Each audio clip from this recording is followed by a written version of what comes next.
So good morning from Maryland. We are making our way down to Washington Dulles. We've been airborne 11 hours and 42 minutes. That's when we departed Haneda Airport in Tokyo. And we are getting ready to land on runway 19 left at Dulles International Airport.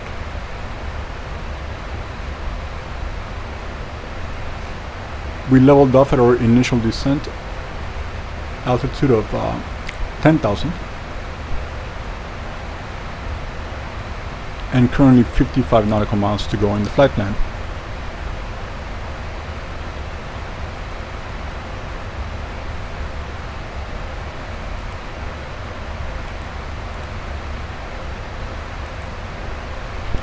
And for me, this is another endurance test for the simulator. So again, being on the US East Coast, I can... All Nippon 773 Heavy, contact Washington Center, 1 tree 4.15.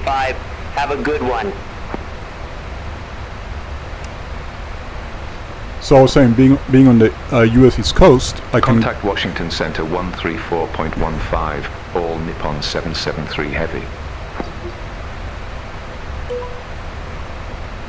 Washington Center, all Nippon 773 Heavy, descending via WAYNZ1, 10,000 feet. All Nippon 773 Heavy, Washington Center, roger. So being on the US East Coast, you can take off and go to bed when you do this 12 to 14 hour flights. And as I was saying, it gives me a chance to see if there are any systems issues with this long duration. So I'm not using any kind of time compression, just letting the system run. And I mentioned before that sometimes when you get to a destination, the frame rates might be a lot slower than they were when you departed. All Nippon 773 Heavy, leave Suliai heading 175. Expect radar vectors for visual approach, runway 19er left. Leave Suli heading 175. Expect radar vectors for visual approach, runway 19er left. All Nippon 773 Heavy.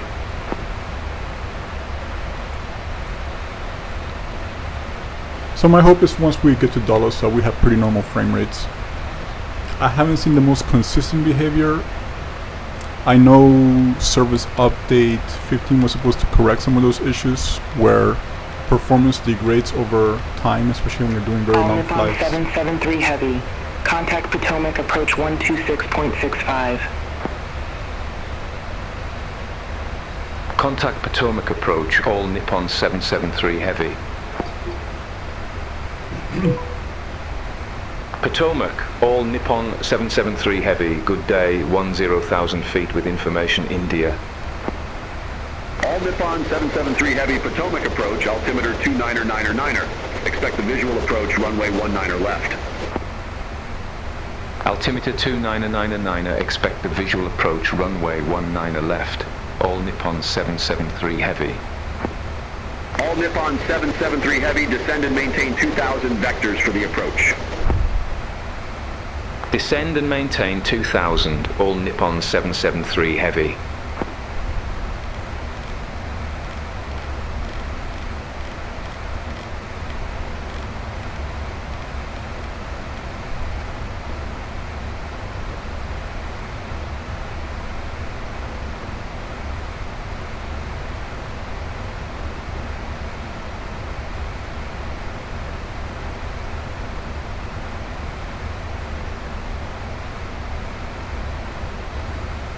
We're gonna be landing, as I mentioned, on runway 19er left,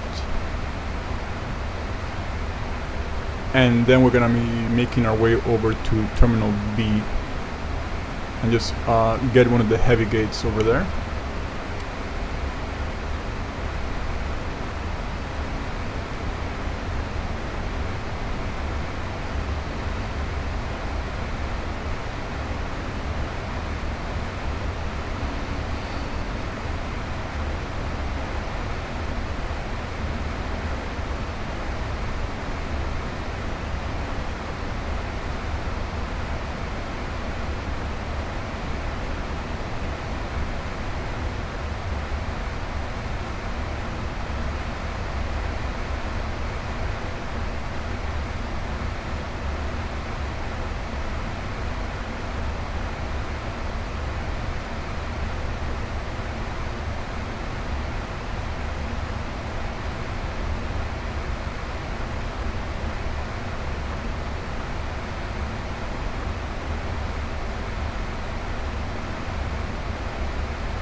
Nippon 773 Heavy, turn right, heading 190. Turn right, heading 190, all Nippon 773 Heavy.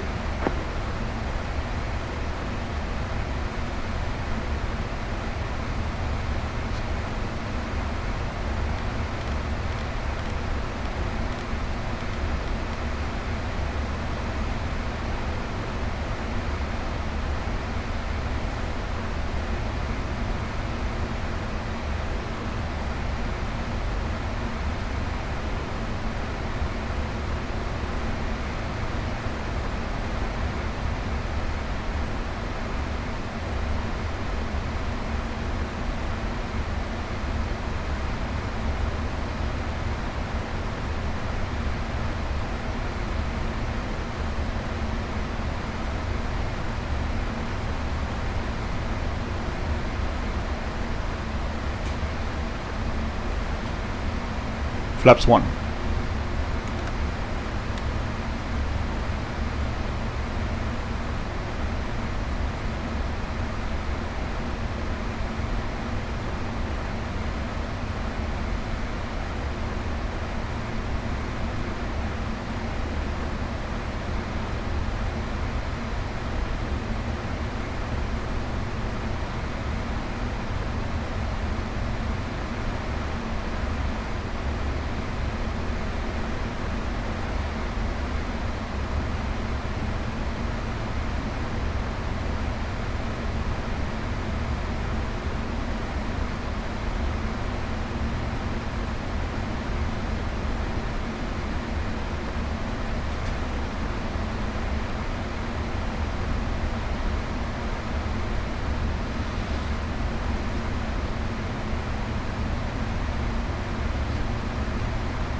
All Nippon 773 Heavy, airport is at your 12 o'clock 15 miles. Report the field in sight.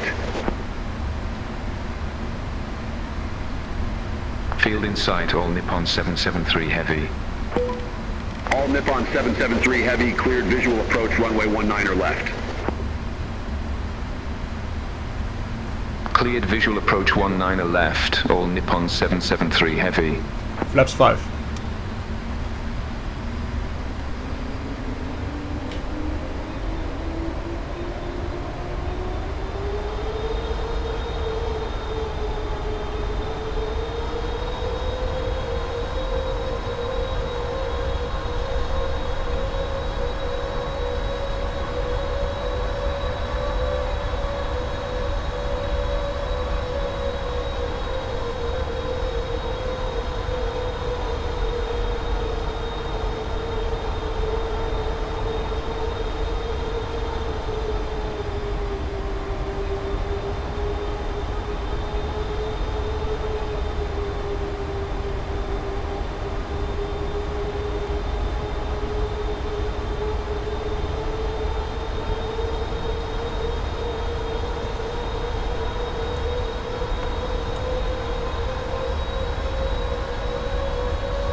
773 Heavy, contact Dulles Tower 120.25. Over to Tower 120.25, all Nippon 773 Heavy, have a good day.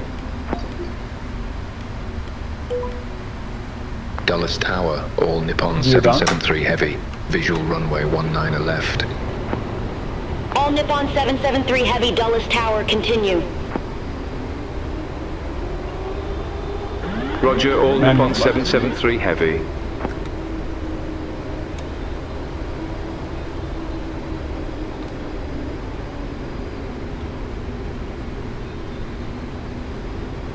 Flaps 20.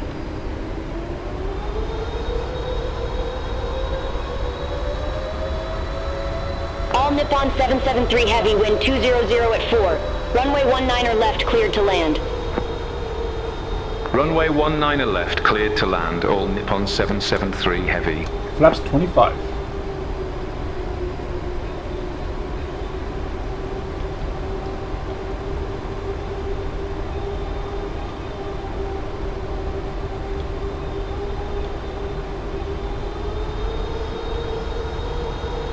Traffic. Traffic.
Glide slow. Glide slow. Glide slow. Glide slow. Glide slow. Glide slide slow. Glide slow. Glide slow. Glide slow. 20. 10. Speed breakup.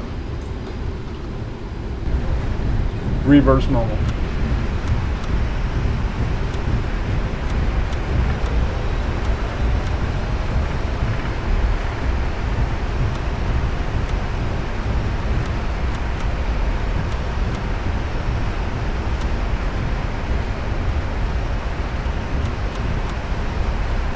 Manual braking.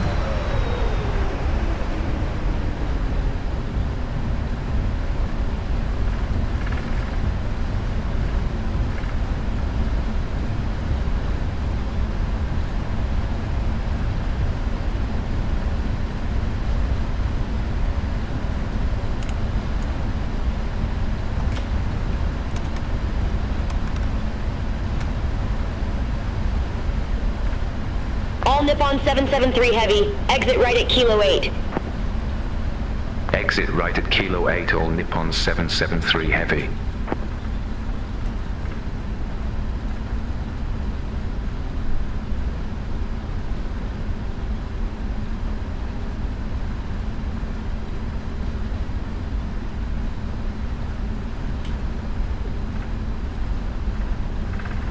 All Nippon 773 Heavy, contact ground 121.9er, have a good day. Ground 121.9, all Nippon 773 Heavy.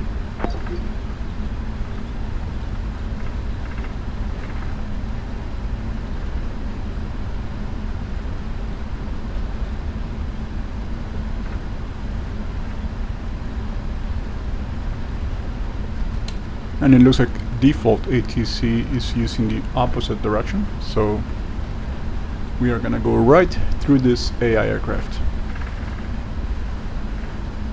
which is gonna be very nice once Beyond ATC can actually take over control of the AI aircraft.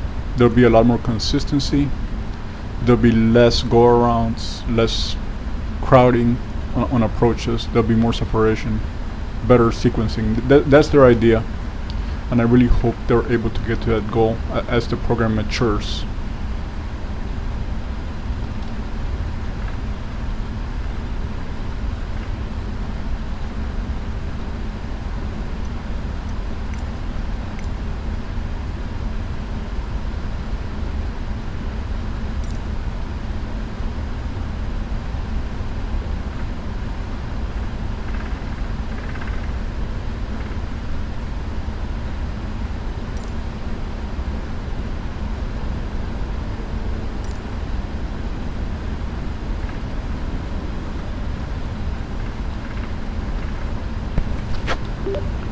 Good morning, Washington ground.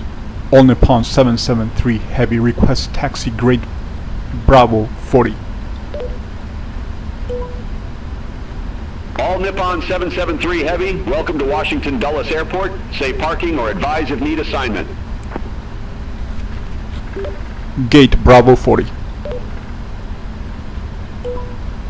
All Nippon 773 Heavy, Gate Bravo 40 taxi via Kilo, Charlie. Gate Bravo 40 taxi via Kilo, Charlie. All Nippon 773 Heavy.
Oh, I was looking for a marshaller, and I guess he was behind the window. Not enough spacing, I suppose. Okay, so we're gonna go ahead and finish our arrival procedure. I'm gonna get that shade off one more time. Just calling GSX.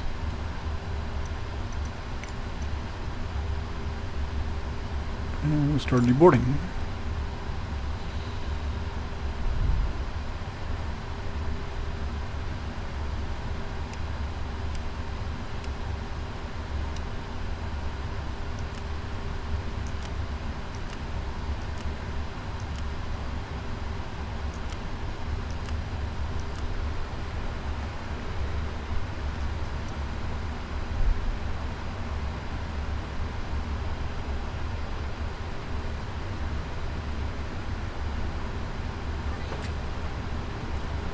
Goodbye.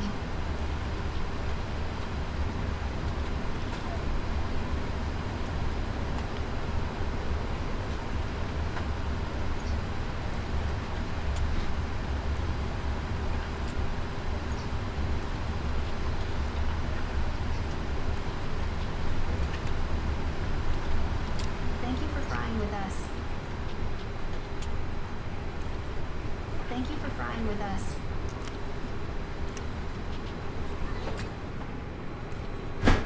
Bye-bye. Goodbye.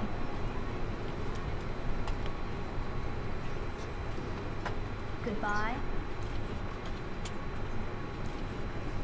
Bye-bye.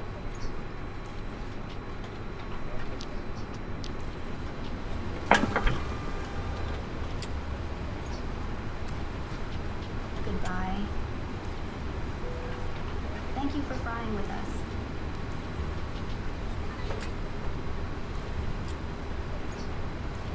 Bye-bye.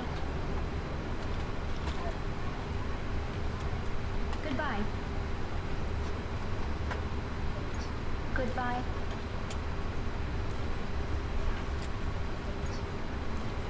Goodbye. Good morning.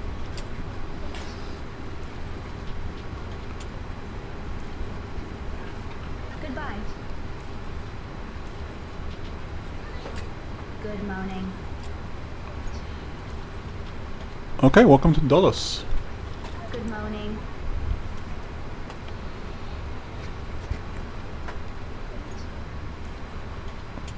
Total flight time was 11:57, and SimBrief had predicted 11:51, so always pretty close. And I'm actually living very near here, and right now it has been a very warm late June, early July period. The temperature on the ground right now is 28 Celsius at 10:11 local time. And the airplane normally heads back to Tokyo around this time of day. I just departed a little later than usual from Tokyo. And again, right now I'm monitoring, just doing some benchmarking as far as how endurance affects the simulator. So I did not see any frame rate degradation. Great news. We are in a very complex airport, which is the outstanding rendition of Dulles made by Mir over at Flightbeam Studios. I highly recommend all his airports, especially his latest release, which is San Francisco. You will not be disappointed. And today's the 2-week mark since the 777 was released by PMDG, and I mentioned it before, and I'll mention it again. I started flying PMDG planes back in 2003 with the 737NG, and I'm never disappointed. These airplanes just keep getting better and better. So I really can't wait to see some of the additional features here passed over to the 737 fleet. And as many of you know, the next release will be the 777 Freighter, and somewhere in between 777 releases we'll have the 737 MAX. So we're gonna have two of the most commonly used Boeing airliners for a long time to come available in the simulator. And in my personal opinion, the secret project that PMDG was supposed to mention at Expo, but it's going to announce at a future date, I think the secret project's going to be a 787, which I think would complete Boeing planes that are flying today, especially on the passenger side, because I'm well aware that the 757, 767 still do some passenger operations, but they also have a heavy cargo focus. And 757, 767 were the airplanes of my childhood. When the 757, 767 rolled off the plant back in 1982, I was 11. So they are two of my favorite planes, and the good news is that a new developer called the Bluebird Simulations intends to go study level on the 757, 767 series, and they also announced a 787 themselves. But as somebody who is very loyal to PMDG, I also like seeing additional options, especially just being a Boeing fanatic here. So I am gonna give the 757, 767 series a try once Bluebird does get them out. But like I said, right now 99% of my flying is just PMDG between this bird and the 737s, and it never gets old for me. So again, if you already have the 777, enjoy it. This is just a great airplane. I like continuing to learn about it. There are some very good videos out there by real world pilots up in YouTube on getting to know this aircraft better. And if you have not gotten the 777, you're on the fence about it, go ahead and get it. The 300ER is the most commonly flown version for passenger services, is the largest use. So give it a try. You can do a lot of these long hauls like I did today from Asia to North America. But if you want to fly in the Middle East, Gulf region, or want to fly in East Asia, you can use the 777 for short to medium hauls, because their airline load factor or your capacity philosophy in Asia is to use a lot of wide bodies, 787, 777 in the old days of 747s, for very short flights. Seoul, Tokyo, for example, Seoul, Beijing. So you can, if you don't have time to fly, you can do what I do, which is start flying, go to sleep or go to work, and then come back and land for a 14-hour flight, 12-hour flight. But if you want to be in the cockpit, hands-on from start to finish, you can do some of these 2-hour, 1.5-hour, 3-hour flights that mostly take place in the Gulf region and in Asia. So the 777 is a very flexible plane. So as always, thank you for watching, and we'll see you very soon. Take care.